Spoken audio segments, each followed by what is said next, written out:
अस्सलाम वालेकुम मोहम्मद अमीन साहब।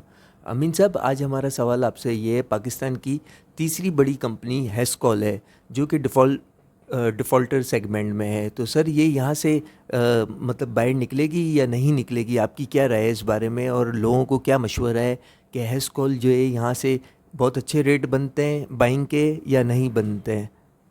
देखिए, हैस्कॉल जो डिफ़ॉल्टर कम स्टेटमेंट में वो ये इंशाल्लाह निकल जाएगी, क्योंकि इनका कंप्लाइन का इशू है। इनके तकरीबन 4-5 बड़े इशू थे, जिसमें एक बोर्ड मीटिंग था, वो बोर्ड मीटिंग कर चुका। दूसरा है कि इनके अकाउंट शो करने थे।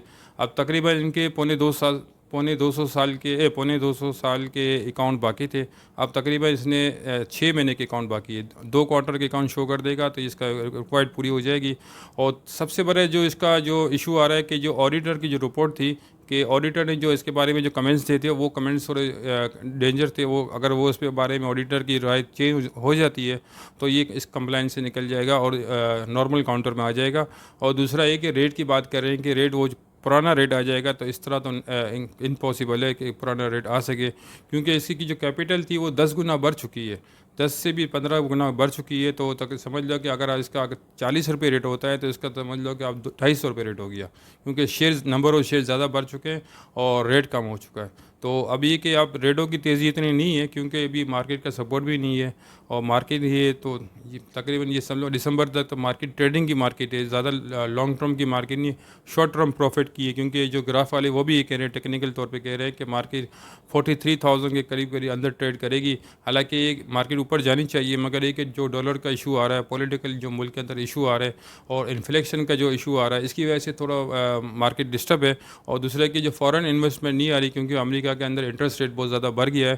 तो ज़्यादातर इन्वेस्टमेंट अमेरिका के अंदर हो रही है, पाकिस्तान की या दूसरे एशिया के मुल्क की या किसी भी दुनिया के अंदर दूसरे मुल्कों में डॉलर में इन्वेस्टमेंट कहीं भी नहीं हो रही। हाँ, अगर अमेरिका में अगर डॉलर इंटरेस्ट रेट कम होना शुरू हो गया तो फिर पाकिस्तान की या पूरी दुनिया में इन्वेस्टमेंट आएगी और इन्फ्लेशन कम हो जाएगी। अमीन ज़रूर। अमीन साहब, इसमें आपसे सवाल है, हेस्कॉल के हवाले से आपने बोला कि ये जो ये ट्रेडिंग तक की हेस्कॉल है दिसंबर तक, और ये मार्केट ट्रेडिंग तक है। जबकि सर इसमें तो जो है हमारे को स्टॉक मार्केट इनिशियल बेस पे लॉन्ग टर्म इन्वेस्टर मांग रही है, और इस मुल्क के फ़ायदे के लिए तो जो है लॉन्ग टर्म इन्वेस्टर की बहुत सख्त ज़रूरत है इस मुल्क में। तो जो है और ये रेट तो बहुत ही मुनासिब हैं, और इससे ज़्यादा क्या नीचे आए मार्केट के हिसाब से अगर आप देखें।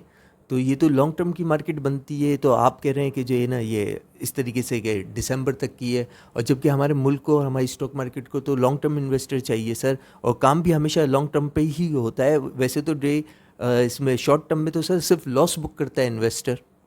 देखिए, लॉन्ग टर्म की इन्वेस्टमेंट मार्केट में जब होती है, जब गवर्नमेंट की प्लानिंग होती है। अब ये कि आप देखें, अभी मौजूदा गवर्नमेंट है, अब ये साल के लिए, 6 महीने के लिए या 2 साल के लिए पता नहीं है। अगर ये इसके बाद के जो इलेक्शन हो जाते हैं उसके बाद जो पॉलिसी बनाएगी, कि अगर सीपेक वगैरह बनाती है, ऑयल मार्केटिंग की पॉलिसी बनाती है, फार्मास्यूटिकल की पॉलिसी बनाती है, तो उसके हिसाब से इन्वेस्टमेंट करनी चाहिए। अभी कुछ नहीं कह सकते। आप देखें हर चीज़ की फिजिबिलिटी आउट है। अब ये आपने देखा कि पिछले 2008 के अंदर ओल्ड सेक्टर का बड़ा जोर था, जैसे पीपीएल है, ओजीडीसी है, इनके आप रेट देखें 200-250 थे। अब आप 2022 में खड़े हुए हैं, इनके क्या रेट है? 70-80 रुपये रेट है। देखिए, लॉन्ग टर्म वाला तो हार गया ना। अब ये कि इस मुल्क के अंदर वो चीज़ नहीं चलती है। अब ये देखें, एक तेज़ी आती है, इसके बाद जब मंदी आती है, तो मंदी के बाद फिर ये आइटम सेक्टर वाइज चेंज हो जाते हैं। वैसे अगर आप लॉन्ग टर्म के लिए अगर चॉइस करना चाहें तो एक दो सेक्टर ऐसे हैं कि जो हमेशा चलते हैं, जैसे सीमेंट सेक्टर है, हमेशा चलता है। आईटी सेक्टर है, वो भी चलेगा, और स्टील सेक्टर चलेगा। अब ऑयल सेक्टर के बारे में कुछ नहीं कह सकते, फार्मास्यूटिकल सेक्टर के बारे में कुछ नहीं कह सकते, क्योंकि इनकी फार्मास्यूटिकल की कॉस्ट बहुत महंगी हो चुकी है, इनके प्रॉफिट के मार्जिन बहुत कम हो चुके हैं, ऑटो गाड़ियाँ बहुत महंगी हो चुकी है, आवाम की पहुंच से बहुत दूर हो चुकी है। अब ये हो सकता है कि मुल्क में वो दोबारा दोबारा परफॉर्मेंस ना करें जो पिछली दफ़ा लोगों ने की थी, जिससे इनके इतने इतने प्रॉफिट थे, अब ना आए, क्योंकि इनकी सेल कम हो चुकी है। जो एक गाड़ी 12 लाख की थी वो 30 लाख की हो चुकी है, तो आवाम की पहुंच से बहुत ज़्यादा दूर हो चुकी है। तो अब हो सकता है कि उस कंपनी की परफॉर्मेंस ना आए। तो इसलिए मैं कह रहा हूँ कि अभी लॉन्ग टर्म की इन्वेस्टमेंट अगर आपको करनी है तो अगर आप 100% करना चाह रहे हैं तो 10% करें, क्योंकि कुछ पता नहीं है क्या इन फ्यूचर क्या होता है, कौन सी पॉलिसी चलती है। जैसे अगर सीमेंट सेक्टर ऐसा है कि सीमेंट और स्टील सेक्टर ऐसा है कि जो तामीरात में इस्तेमाल होता है, चाहे जितना भी महंगा हो जाए, चाहे जितना भी सस्ता हो जाए, तो ये सीमेंट सेक्टर एक अच्छा है और स्टील सेक्टर है। और दूसरा कि आईटी सेक्टर है, वो काम तो चलता रहता है महंगारत सस्तारत में। बाकी ऑटो सेक्टर है, फार्मास्यूटिकल सेक्टर है, ऑयल सेक्टर है, इनके बारे में भी कुछ नहीं कह सकते। तो ये 3 सेक्टर में बारे में जो लॉन्ग टर्म इन्वेस्टमेंट कर लें। और दूसरा है कि शॉर्ट टर्म की मार्केट इसलिए कि लोग अभी ग्राहक को देख के चल रहे होते हैं, या लोग थक जाते हैं, क्योंकि अगर जो लॉन्ग टर्म इन्वेस्टमेंट करता है वो बहुत ज़्यादा दूर हो जाता है। जैसे अगर किसी ने अगर आज 50 में लिया है तो फिर 40, फिर 30, फिर 10 रुपये भी रेट हो सकता है ना, तो इसको कुछ कह नहीं सकते। तो ट्रेडिंग में तो ये होता है कि आदमी को ट्रेडिंग के अंदर आदमी का मौका भी मिलता रहता है, थोड़ा थोड़ा प्रॉफिट भी होता जा रहा है, थोड़ा मार्जिन भी मिलता जा रहा है। और क्योंकि बाज़ार के अंदर वो वॉल्यूम नहीं है, जिससे कि 10 करोड़, 12 करोड़, 15 करोड़ का वॉल्यूम होता था, कभी 50-60 करोड़ का हो जाता है, जिसमें पेंडिंग स्टॉक के अंदर होता है, जो 100 इंडेक्स के आइटम के अंदर नहीं होता। तो ये बहुत सारी चीज़ें हैं।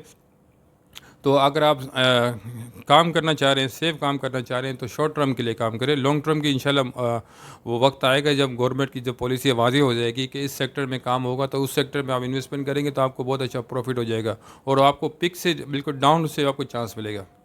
बहुत बहुत